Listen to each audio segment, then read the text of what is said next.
সকল প্রশংসা বিশ্বজগতের প্রতিপালক, একমাত্র নিয়ন্ত্রক রব্বুল আলামিন, যার সমকক্ষ কেউ নেই, সকলেই যার মুখাপেক্ষী, তিনি কারো মুখাপেক্ষী নন।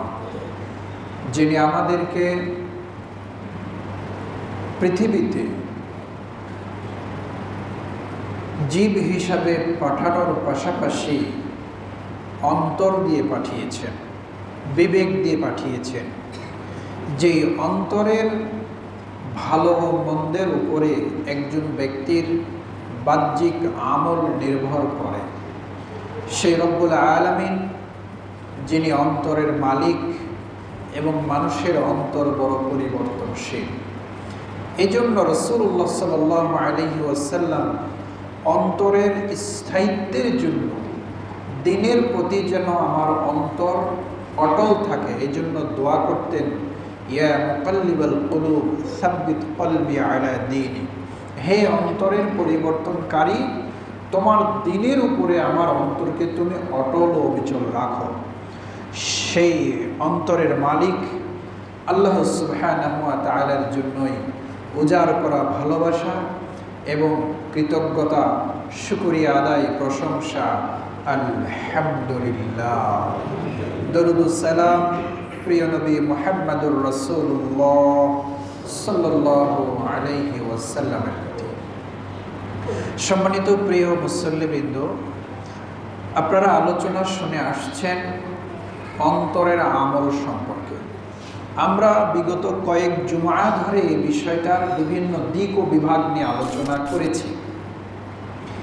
আপনারা জেনেছেন যে অন্তরের আমল বলে একটি কথা রয়েছে, এবং আমরা জানি যে আমাদের বাহ্যিক অঙ্গ প্রত্যঙ্গের আমল, যেমন আমি সালাত আদায় করতে গেলে, ওযু করতে গেলে হাত লাগে, মসজিদে গেলে পা লাগে, রোজা থাকতে গেলে না খেয়ে থাকতে হয়, আল্লাহর জিকির করলে জবান লাগে, কোরআন তিলাওয়াত করলে জবান লাগে।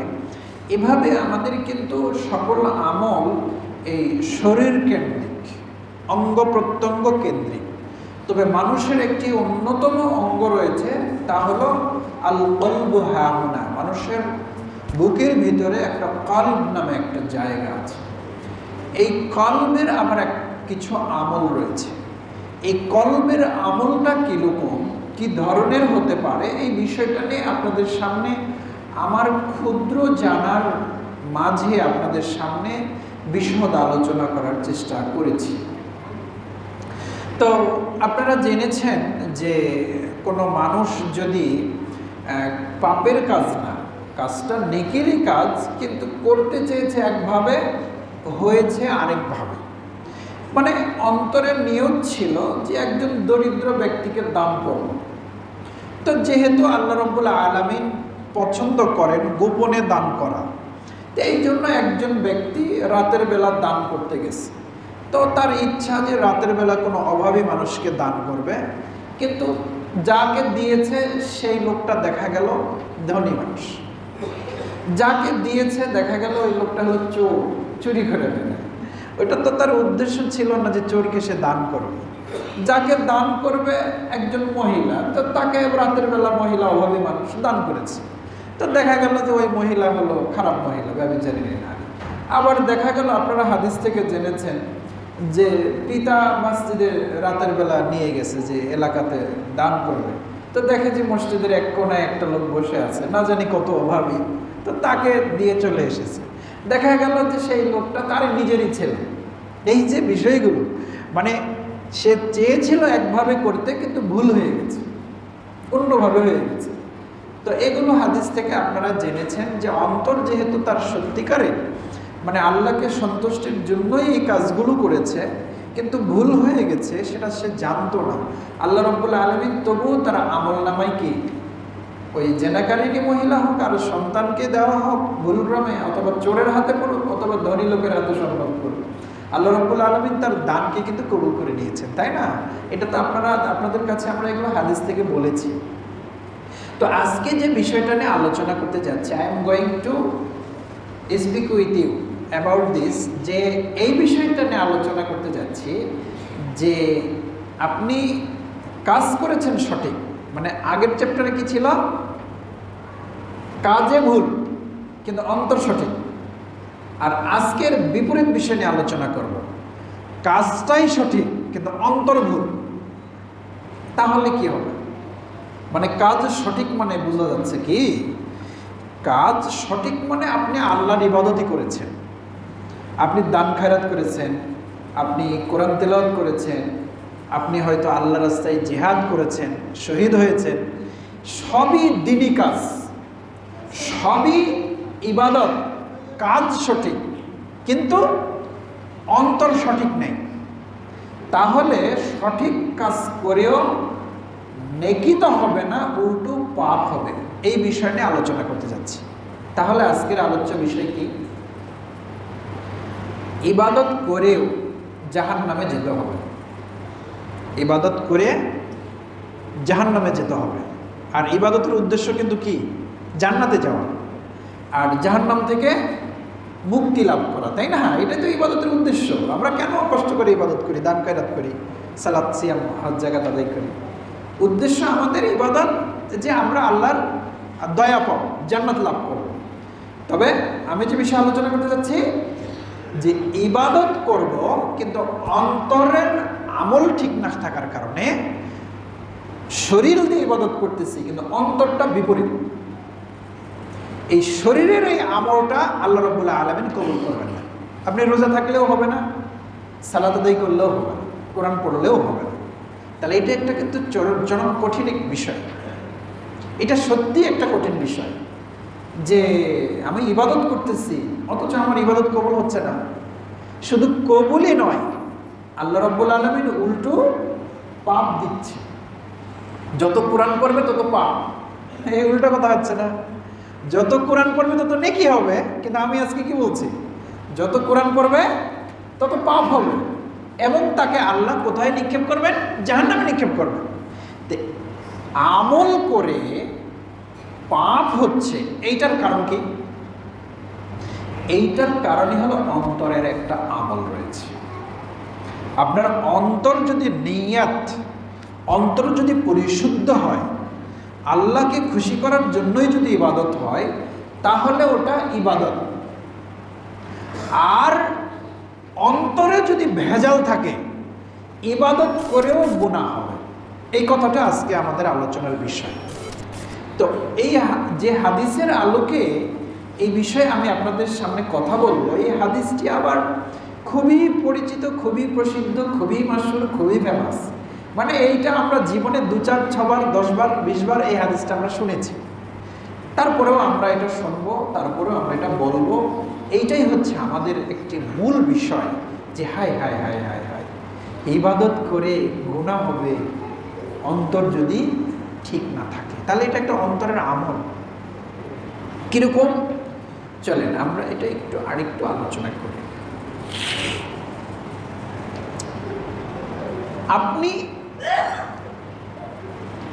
আমি শিরিক সম্পর্কে যখন আলোচনা আমি আপনাদের সামনে করেছি, তখন এই বিষয়গুলো নিয়ে বিশদ আলোচনা হয়েছে। একটু স্মরণ করাই দিই।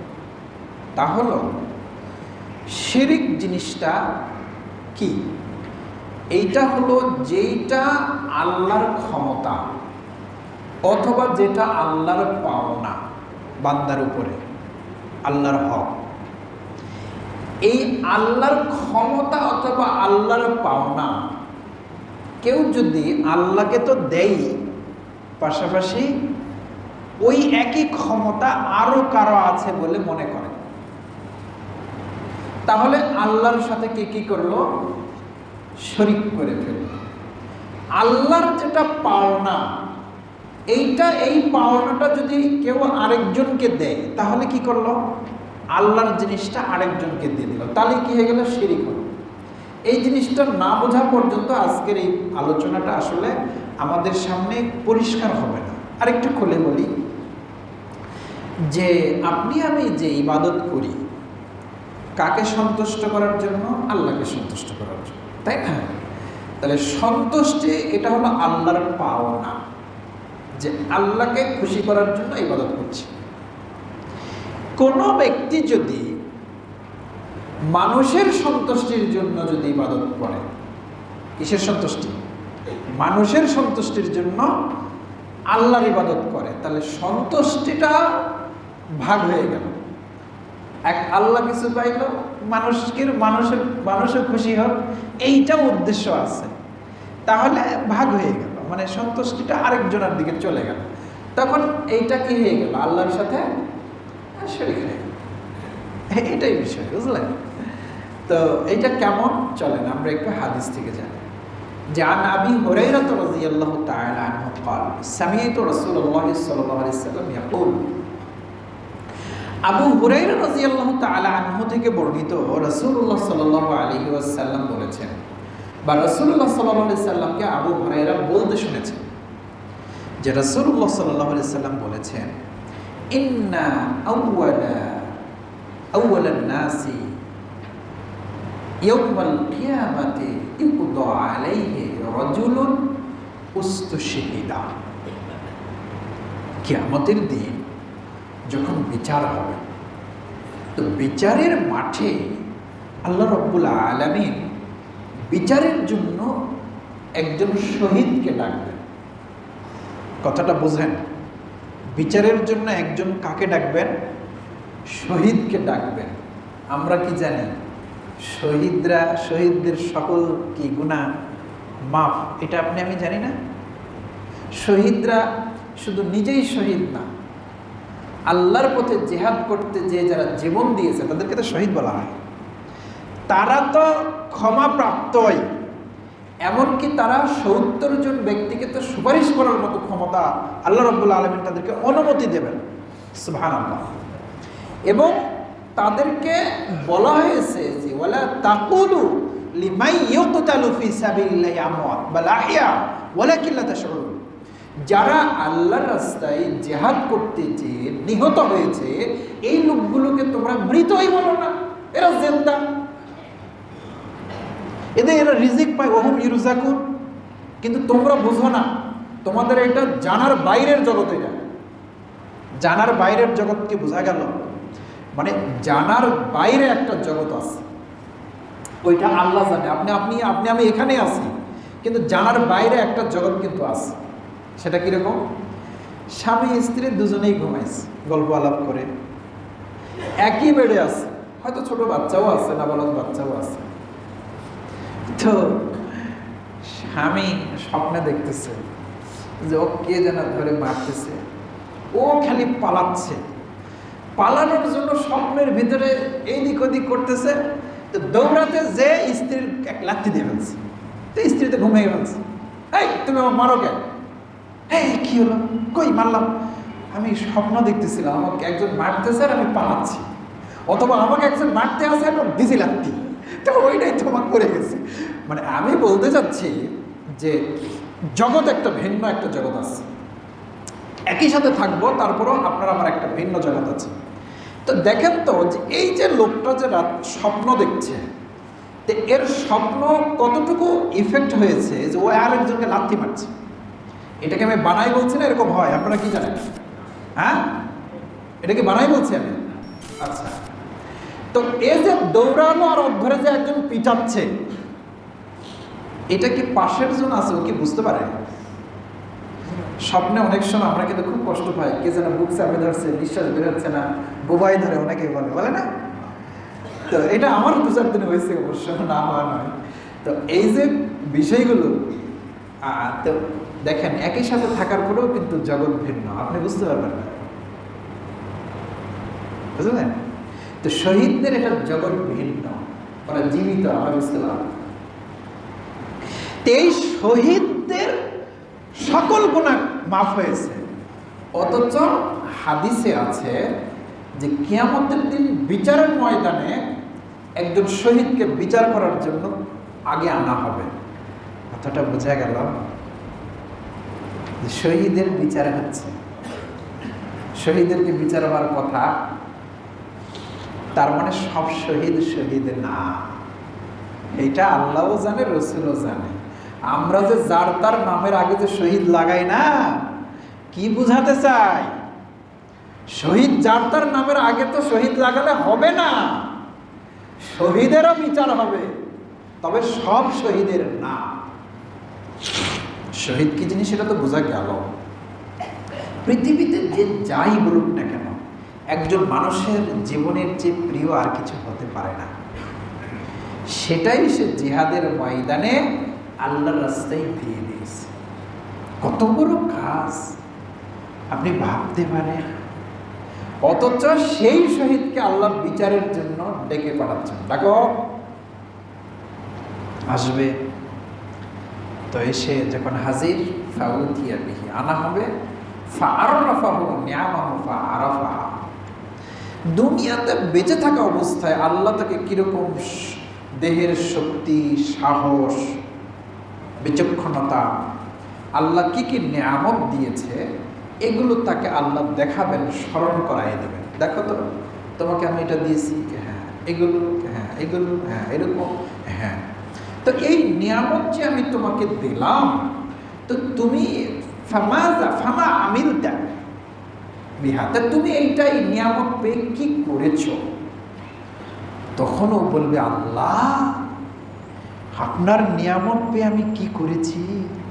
সুবহানাল্লাহ।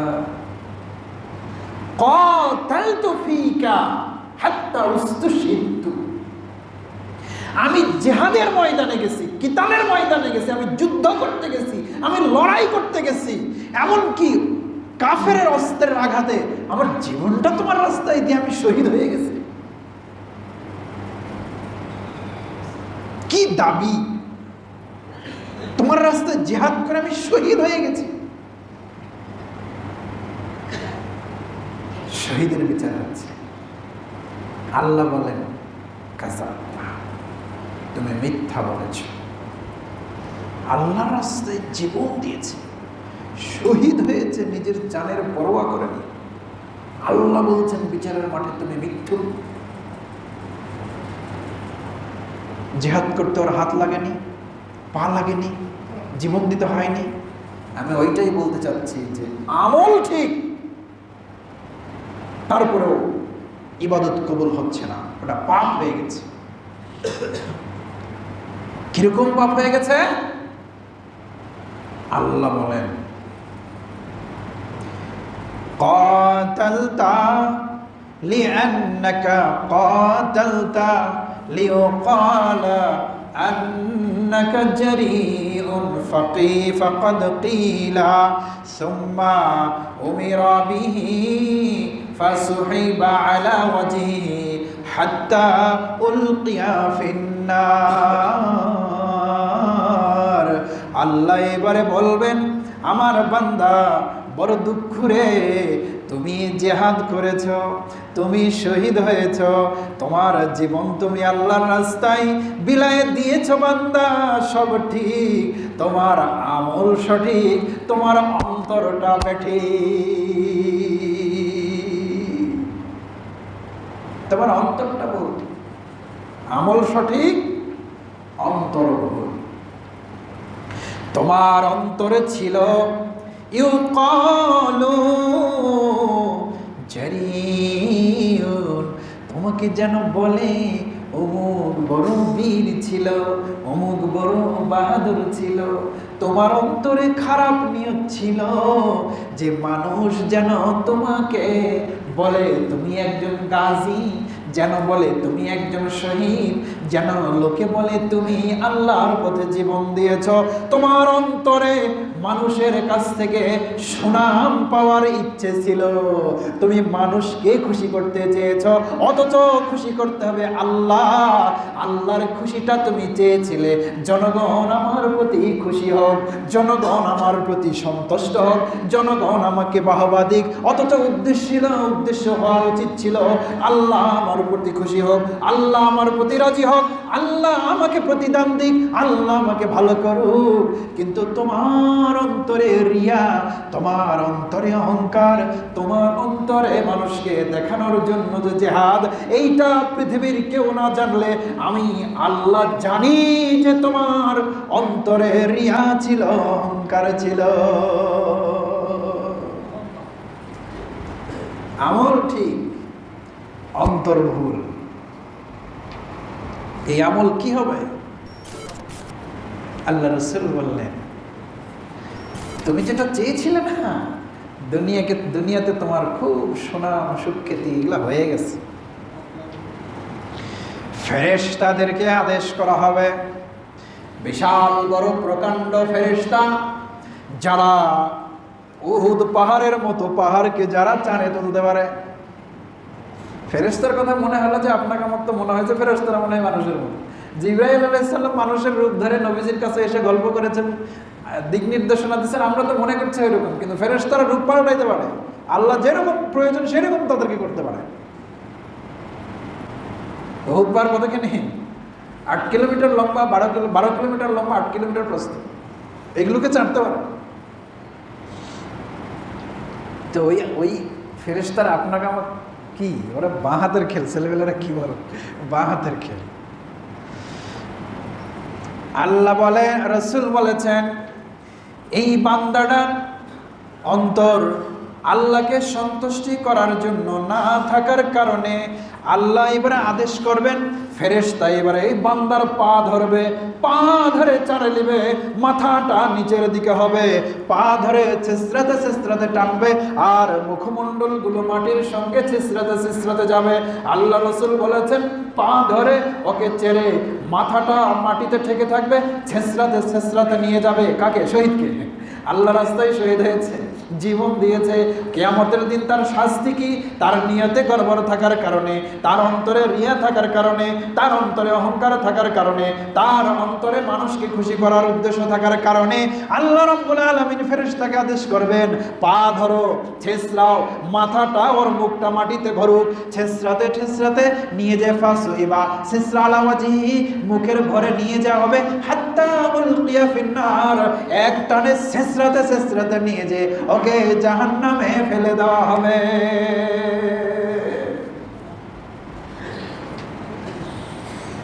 অন্তর ঠিক করতে হবে। এই জন্য আমাদের একদল লোক বলে, অন্তর ঠিক না করে ইবাদত করে কি করবি?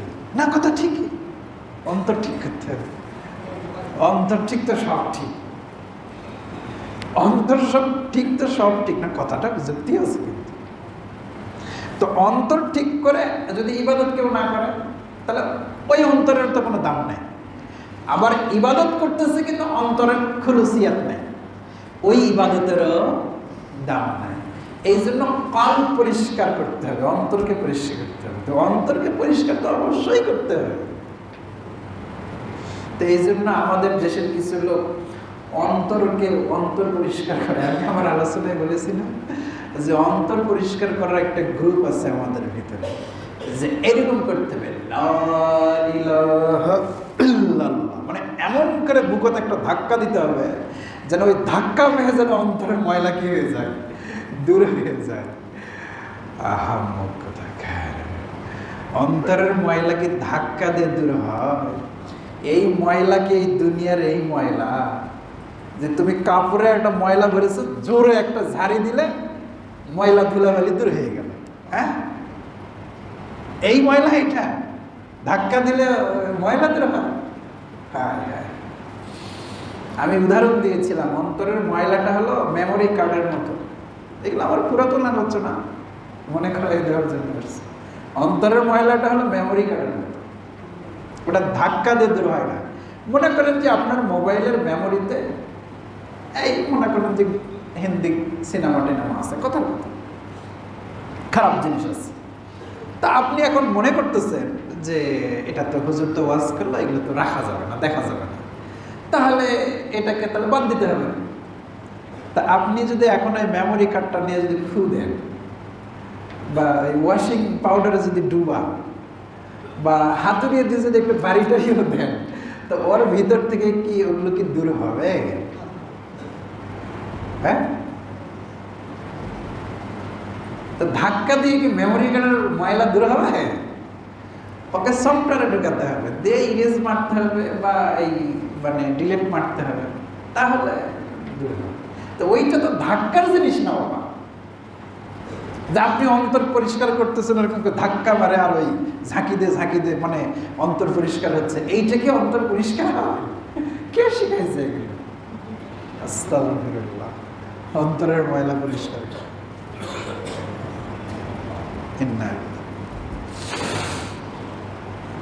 তো গেল আমি আলোচনা করছিলাম যে আমল সঠিক, অন্তর সঠিক নয়, এই আমল বান্দাকে জান্নাত তো দিবেই না, নেকি তো হবেই না, উল্টে পাপ হওয়ার কারণে তাকে জাহান্নামে আল্লাহ রাব্বুল আলামিন নিক্ষেপ করবেন। এর হাদিসের দ্বিতীয় অংশটাতে বড় আমরা আটকে যাই। ওয়া রাজুলুন তাআল্লামাল ইলমা ওয়া আল্লামাহু ওয়া ক্বরাআল কুরআনা ফাউতিয়া বিহি ফাআররাফাহু নি'মাহু ফাআরফাহু ফাকালা ফামা আমিলতা ফীহি ক্বালা তাআল্লামতুল ইলমা ওয়া আল্লামতুহু ওয়া ক্বরাতু ফীকাল কুরআনা। আল্লাহ রাসূল বলেন, পৃথিবীতে প্রথম যে আয়াত নাজিল হয় ইকরা, তুমি পড়ো, এই পড়াটা হলো আল্লাহর সবচেয়ে প্রথম নম্বরে দুনিয়াতে ফরজ। কোরআন পড়বে, হাদিস পড়বে, ইলম অর্জন করবে। আল্লাহ রাসূল বলেছেন খায়রুকুম মান তাআল্লামাল কুরআনা ওয়া আল্লামা, তোমাদের মাঝে ওই ব্যক্তি হলো ভালো যে নিজে কোরআন শেখে আর অপরকে শেখায়। এটা খুবই ভালো।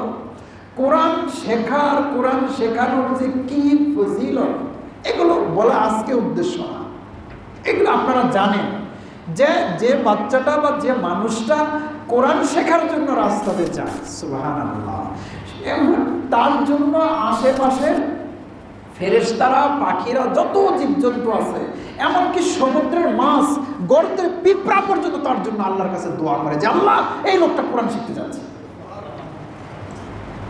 এত বড় ফজিলত, এটার ব্যাপারে তো ব্যাখ্যা করে আপনারা জানেন। তো আমার যেটা বলার উদ্দেশ্য, হাদিসে যেটা বলা হয়েছে যে একজন ব্যক্তি কোরআন শিখেছে, শুধু তাই না, নিজে আলেম জ্ঞানী, শুধু তাই না, আবার উস্তাদ, অন্যকে কোরআন শিখিয়েছে। কত ভালো মানুষ হাদিসের দৃষ্টিকোণ থেকে। খায়রুকুম মান তাআল্লামাল কুরআনা ওয়া আল্লামাহু, নিজে শিখেছে, অন্যকে শিখাইছে। কত ভালো মানুষ, কত তার মর্যাদা কিয়ামতের দিন। হ্যাঁ, কোরআন জানা মানুষকে আল্লাহ রাব্বুল আলামিন বলবে তুমি যতটা কোরআনের আয়াত জানো পড়তে থাকো, আর তুমি সিঁড়িতে জান্নাতে উঠতে থাকো, তোমার পড়া যেখানে শেষ সেখানে তোমার জান্নাতের স্থান, তো ঘুরতে থাকো উপরে। একটা করে কোরআনের আয়াত জানা মানে একটা করে তালা পাওয়া জান্নাতের। ভাবছেন আপনি কোরআন জানার কি ফজিলত? তো আল্লাহ রাসূল বলেন, কথা তো ঠিকই আছে, সবই ঠিক আছে, বোঝা গেল।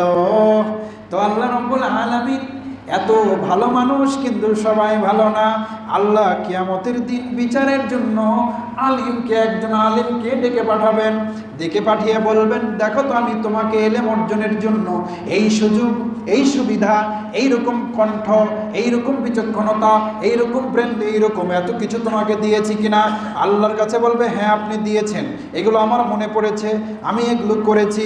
তো বলো তো তোমার এই নিয়ামতের জন্য তুমি কি করেছ?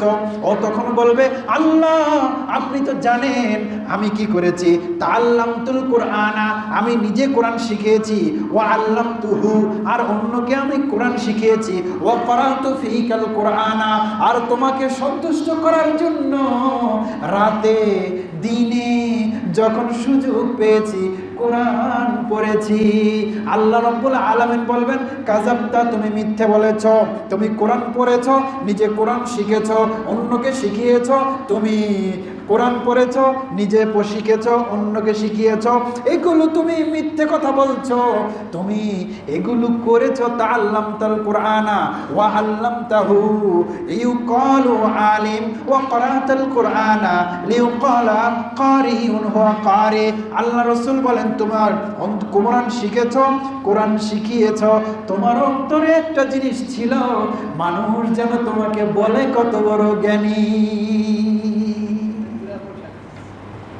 মানুষ যেন বলে তুমি কত বড় জ্ঞানী, কত কোরআন হাদিস জানো, এটা যেন মানুষ বলে।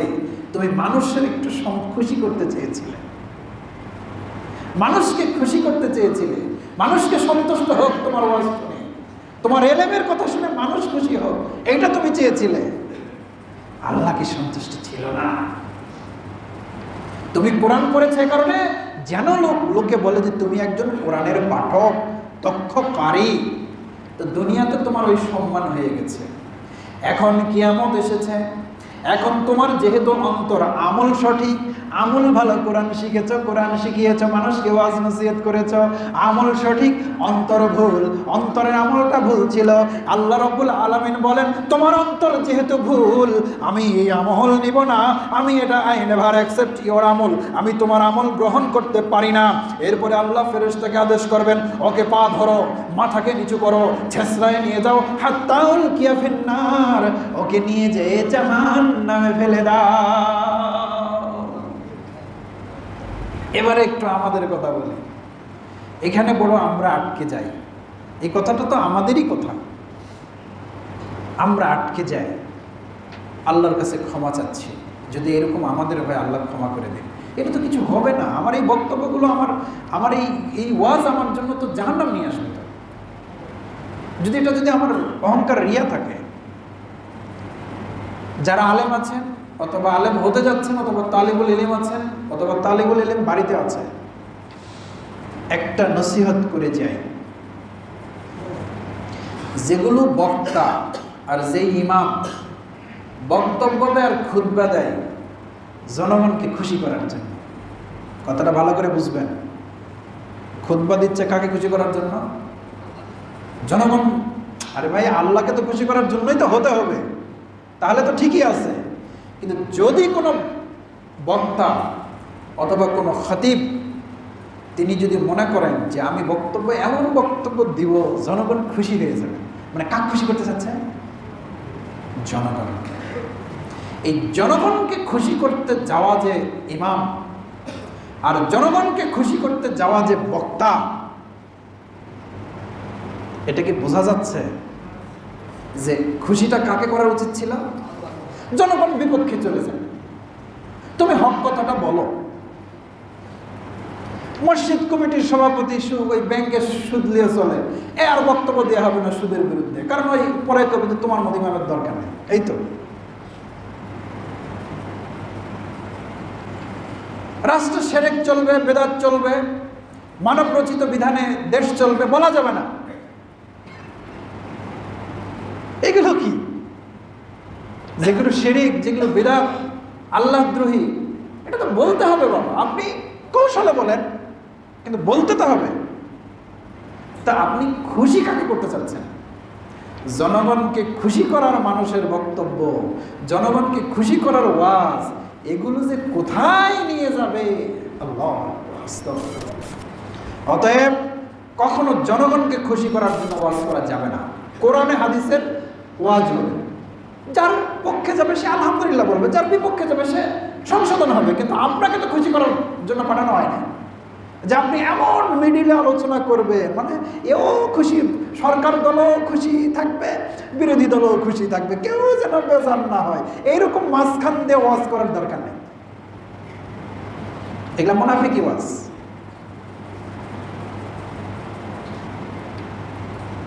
আপনাকে কথা কোরআন হাদিসের কথা বলতে হবে, এটা শিরক শিরক বলতে হবে, বেদাত বিদাত বলতে হবে, এটা কুফর কুফর বলতে হবে, এটা তাগুত তাগুত বলতে হবে। মানবে মানবে না সেটা ভিন্ন কথা, কিন্তু জনগণকে খুশি করার জন্য ওয়াজ, হায় হায় হায়, এগুলো কোথায় নিয়ে যাবে? সুতরাং খুব সাবধান, ইবাদতে কোনো লৌকিকতা চলবে না কখনোই। যেটা আল্লাহর পাওনা এটা মানুষকে দেয়া যাবে না। আমার ইবাদত আমি করি, আমি পর্দা করি কেন? আল্লাহ আমাকে পর্দা করতে বলেছেন, সাবালিকা হলে পর্দা করতে হবে। কিন্তু আমার যদি নিয়ত থাকে যে জনগণ আমাকে ভালো বলুন, অমুকের বেটি অমুকের বউ কি পর্দা করে, তা এটা তো অন্তর খারাপ হয়ে গেল। আপনি দান খায়রাত করবেন, আপনি ইবাদত করবেন, কোরআন পড়বেন, হজ করবেন, যাকাত দিবেন, আল্লাহর রাস্তায় কাজ করবেন, এগুলোকে মানুষের বাহবা পাওয়ার জন্য, তাহলে তো এগুলো ইবাদত আল্লাহ নেবেন না। পরিশেষে আজকের খুতবা শেষ অংশে আমরা বলি যে আলোচনা প্রথমে যে বলেছিলাম ইবাদত ঠিক আছে কিন্তু অন্তর ঠিক নাই। এই ইবাদত আপনাকে আমাকে এর দ্বারা নেকি অর্জন হবে না, এর দ্বারা পাপ হবে এবং জাহান্নামে যেতে হবে। অতএব ইবাদত হতে গেলে তাহলে দুটো জিনিসের এখন সমন্বয় করেন। ইবাদত হতে হবে, অন্তর পরিশুদ্ধ হতে হবে, আল্লাহর জন্যই ইবাদত করতে হবে। আল্লাহ আপনাকে আমাকে অন্তরের পরিশুদ্ধির মাধ্যম দিয়ে আল্লাহর ইবাদত করার তৌফিক দান করুন। আল্লাহুম্মা আমিন। আল্লাহকে ভয় করে চলি, এটা যে ভয় করে চলবে তার জন্য এটা ভালো, তার জন্য এটা কল্যাণ। আল্লাহ আপনাকে আমাকে যাবতীয় শিরিক এবং বিদআত থেকে, কুসংস্কার থেকে, রিয়া থেকে, লৌকিকতা থেকে আল্লাহ আপনাকে আমাকে হেফাজত করুন।